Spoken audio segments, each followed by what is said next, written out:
মানুষকে নিয়ে আমরা একটা সংগঠন দেবো, আমাদের সন্তানরা যাতে বেনিফিটেড পর আমরাও বেনিফিটেড হবো, আমাদের সামাজিক অর্থনৈতিক বেনিফিটে আমরা আরো সরকে বেনিফিটেড করবো। এটা আরো অন্য কারোর প্রতি আমরা নির্ভরশীল হবো না, আমরা নিজেরা বেনিফিটেড হবো এবং বেনিফিটেড করবো। আমাদের সংগঠনে আততায়ী থাকবে না, আমাদের সংগঠনের সেই থাকবে না, থাকবে সংগঠনের 100 জন সদস্য, এই 100 জন হবে সংসদ।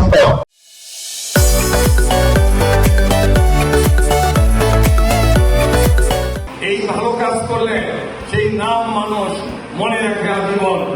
ধনবাড়িকে নেশামুক্ত করার জন্য পদক্ষেপ থাকতে হবে। পাশাপাশি শিক্ষার কোনো বিকল্প নেই।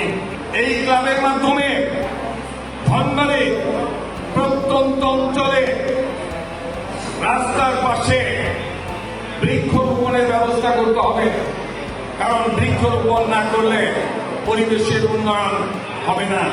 আমরা যারা রাজনীতি করি, আমাদের রাজনীতির পাশাপাশি আমাদের উদ্দেশ্য মানুষের সেবা করা। রাজনীতিবিদদের প্রথম কাজ হল মানুষের সেবা করা, আর সেই সেবার ধর্ম এই ধর্মের ক্লাব এবং রাজনীতিবিদদের মধ্যে একটি ব্যাপারে সেটা হল মানুষের সেবা করা। রাজনৈতিক সংগঠন না হয়ে একটি অলাভজনক সংগঠন যারা হয়, যেটা সেবার লক্ষ্যে যেমন প্রতিষ্ঠিত হয়েছে, এর আর্থিক বিষয়গুলো যেন সেবার খাতে ব্যবহার হয়। বিশেষ করে আমরা যারা এই ধর্মের আছি, অনেক রাস্তাঘাটের উন্নয়ন এখনো হয় নাই, এগুলো উন্নয়নের দরকার।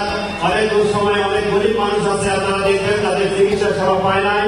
বিশেষ করে হসপিটাল বা অন্যান্য সেবামূলক প্রতিষ্ঠানগুলোকে আমরা সেই সেবাগুলো দিতে পারি না। সেই অসহায় লোকগুলোকে আপনারা খুঁজে বের করে তাদের পাশে দাঁড়াবেন, তাদের সেবা দিবেন।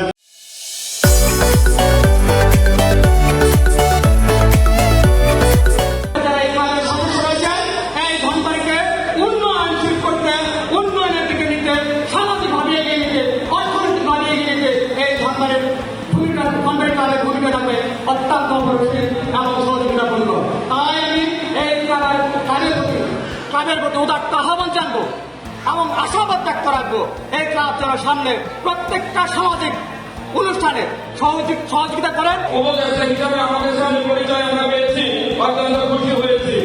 কিন্তু আমাদের এই উপদেষ্টা একজন, অবশ্যই একটা সংগঠনের উপদেষ্টা একজন থাকতে পারে না। আরো উপদেষ্টা রয়েছে, সময়ের সাথে যুগের সাথে আপনাকে তাল মিলিয়ে চলতে হয়। আপনি এখনকার সময়ে যদি আমরা এখনকার শৃঙ্খলা এবং নিয়ম এবং চিন্তা চেতনার সাথে আপনি যদি মিলতে না পারেন, আপনার সংগঠন আমরা চালাতে পারবেন না। যারা বিভিন্ন প্রতিষ্ঠানের সাথে চাকরি বাকরির সাথে জড়িত, আপনাদের প্রচেষ্টায় এত সুন্দর একটা লাভ আপনারা ধর্মে উৎসর্গ করেছেন।